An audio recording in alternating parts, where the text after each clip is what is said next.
Actor John Stamos and legendary TV producer and creator Norman Lear are being honored at the 2016 TV Land Icon Awards. Stay tuned for interviews along the red carpet.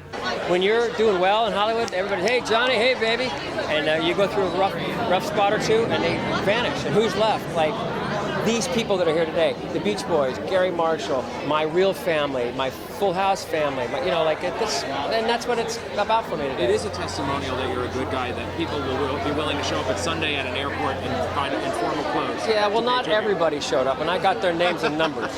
They're out. I want to talk to you about Fuller House real quick. How's it going, season 2? Good, we haven't started. We're just sort of plotting out the episodes, which is kind of fun. You sit in a room and go, oh, Jesse should do this, and Michelle should do that. So that's where we're at with that now. Fuller House is going great. We're obviously done with the first season. We got to pick up for a second season, so we're all excited about that. And I think we start production in May. Certainly a lot of buzz. A lot of buzz, yes. And when you think about it, it had such a huge following globally, and then it was released worldwide. So I think we did very well for that. Why do you think it took so long to get back in the house? I don't know. I wasn't part of the whole bringing it back to life process, but I think ultimately it worked out the way it was supposed to, and Netflix is the place that it was supposed to land, and I think they brought it back in the best way possible. Stepping back into character and back onto that set. Pretty surreal. It really was. And then after the initial kind of shock wore off, then I felt like I'd never left. How does it feel to be presenting to John tonight? Well, he's my brother, and I'm so proud of him, and boy, what he's achieved in his career has been amazing. I mean, everything from television from soaps to sitcoms to ER to Broadway, he's done it all. So I'm very, very proud of him. How does it feel to be back in the house once again?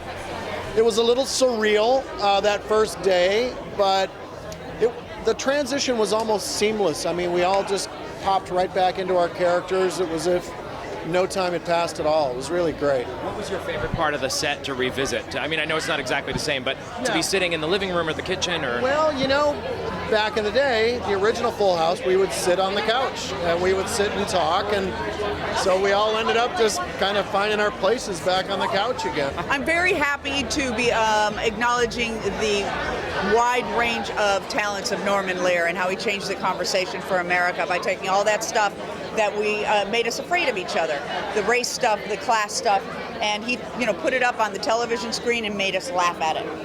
And I don't think there's anything more powerful than laughter to get ourselves over things that just don't matter. When I grew up, Norman Lear had 6 shows in the top 10. I think at least maybe even 8. And All in the Family was a show we watched as a family. We laughed our butts off at Archie Bunker and Edith and Michael and Gloria and all of the characters around them, and that turned into spin-offs like Maude and Moving On Up. What is that?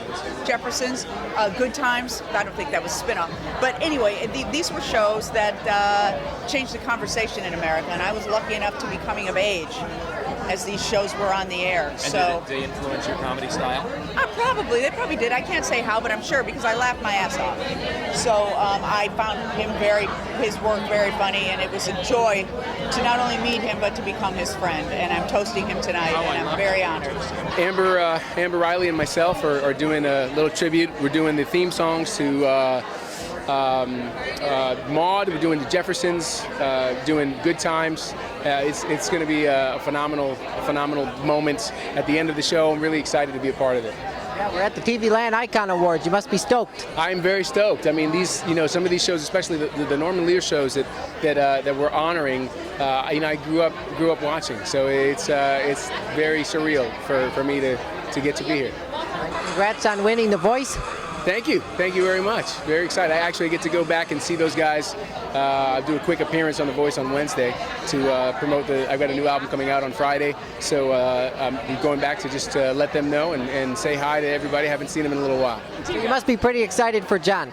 I love John. I think John deserves everything. He's genuinely such a sweet, funny, giving, generous guy. He's not a Lothario, creepy, famous jerk. I'm very excited that he's getting the Icon Award. He deserves it, and he's proud of it, and he's proud of television and his friends, and it's nice to be here for that. We are just walking the red carpet, and then we get to relax and enjoy the show. Yeah, we're so excited, and we're so excited to see people like John Stamos and Norman Lear. Like, we just can't wait. I've been watching your hilarious new show, Teachers. I've been loving it. Tell me about it. Oh, thank you so much. Well, Teachers is an irreverent comedy about 6 pretty young teachers who are just really trying to get their life figured out, and a lot of their personal problems bleed into the classroom. Yeah, they're basically like hot messes in charge of America's youth. And are you still filming season 1, or you're ready on season 2? Completely done with season 1. We're actually starting work for season 2 tomorrow. What kind of surprises can we expect to see? Ooh, that's a good question. We have to write it first, but we're brainstorming. Yeah, we're very, very excited to have all different kinds of guest stars, just see where all these hot messes go with their lives, these characters. It really is limitless. So they're all idiots, so it's limitless. It's definitely different because I've done a lot of dramatic work, so this is my first sitcom to do. So it's a totally different feel on set. It's a totally, different types of actors to work with, but it's so much fun because it's a lot more lighthearted than like a heavy drama set would be. So that's really interesting to have work on a sitcom as opposed to like something a little more dramatic and a little more heavy. How does it feel to be here at the Icon Awards? Oh, it's so exciting. There's so much energy. Everybody's really excited to see what George is going to do on stage. So we're all just so psyched to be here. Once again, this year's TV Land Icon Award winners are John Stamos and Norman Lear. You can watch the entire broadcast on TV Land Sunday, April 17th at 9 p.m. Reporting from Santa Monica, I'm Jason Rzucidlo for AmericaJR.com.